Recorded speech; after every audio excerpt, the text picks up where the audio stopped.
आज जो हमने चीज पढ़नी है उसका नाम है problem on electric potential at a point due to a point charge. यानी कि जो हमने टॉपिक पढ़ा था electric potential at a point due to a point charge के बारे में, उससे रिलेटेड आज हम एक प्रॉब्लम को सॉल्व करेंगे। पहले अगर मैं आपके सामने एक प्रॉब्लम ले आऊं इसी टॉपिक से रिलेटेड, तो वो प्रॉब्लम है हम आपके पास find the electric potential at a distance of 50 centimetre from a point charge of 0.2 micro coulomb. सवाल ये कह रहा है कि आप इलेक्ट्रिक पोटेंशियल की वैल्यू निकालें at a distance of 50 centimetre एक पॉइंट चार्ज से। मतलब अगर एक पॉइंट चार्ज क्यू है जिसकी वैल्यू आपके पास है 0.2 माइक्रोकूलम, उससे 50 सेंटीमीटर दूरी के ऊपर, यानी इस पॉइंट के ऊपर फर्ज करें ये 50 सेंटीमीटर का फासला है, इसको मैं यहाँ पे लिख दूँ एग्जाम्पल के तौर पे।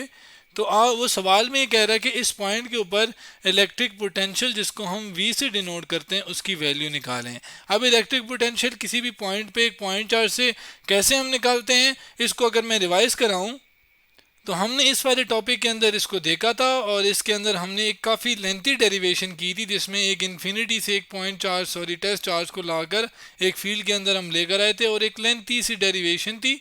और वो लेंथी सी डेरिवेशन में हमने वर्क डन निकाला था ए से बी के दरमियान जो चार्ज को लाने में लगा था। और वो वर्क डन जो है वो निकालने के बाद आपके पास हमने यहाँ पर एंड पे ये कैलकुलेशन करने के बाद इस फार्मूले के अंदर वर्क डन डाला था और इसको मज़ीद सॉल्व किया था और एंड पे पोटेंशियल की वैल्यू आई थी के क्यू ओवर आर।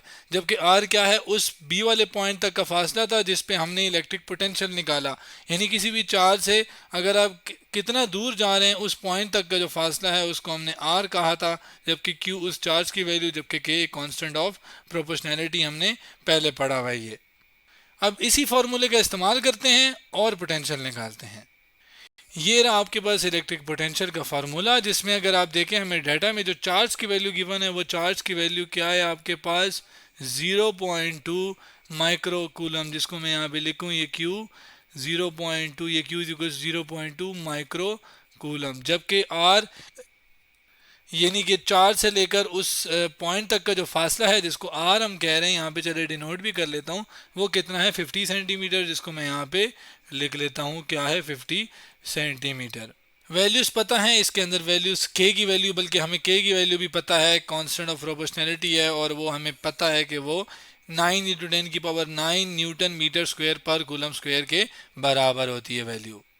अब इसको मजीद सॉल्व करने के लिए पहले ज़रा माइक्रो कूलम में से जो माइक्रो है वो हटाएं, यानी हम इसको ऐसा यूनिट में पहले कन्वर्ट करते हैं। तो ये आपके पास जो माइक्रो का म्यू जो है वो जब हटेगा यहाँ से, तो उसकी जगह माइक्रो में पता है किसके बराबर होता है 10⁻⁻⁶ के। तो मैंने माइक्रो की जगह ये 10⁻⁻⁶ किसकी जगह लिखा, माइक्रो की जगह, जबकि कूलम आ गया।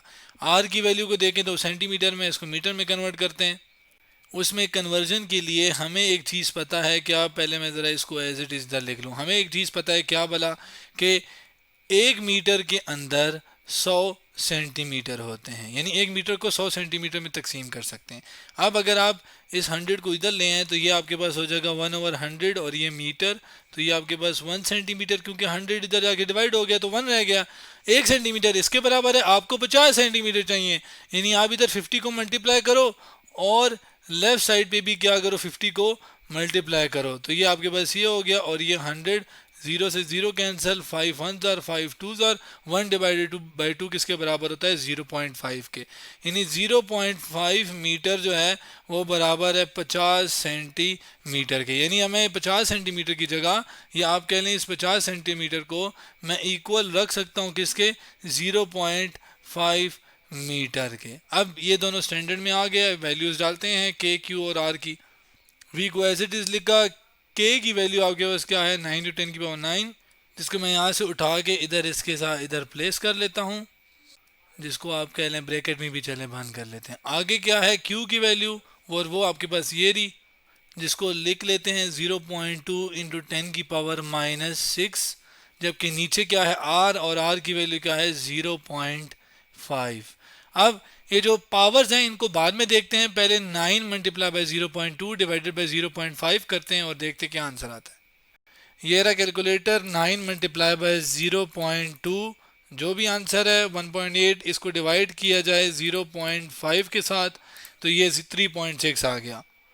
अब ये 3.6 में यहाँ पे लिख लेता हूँ।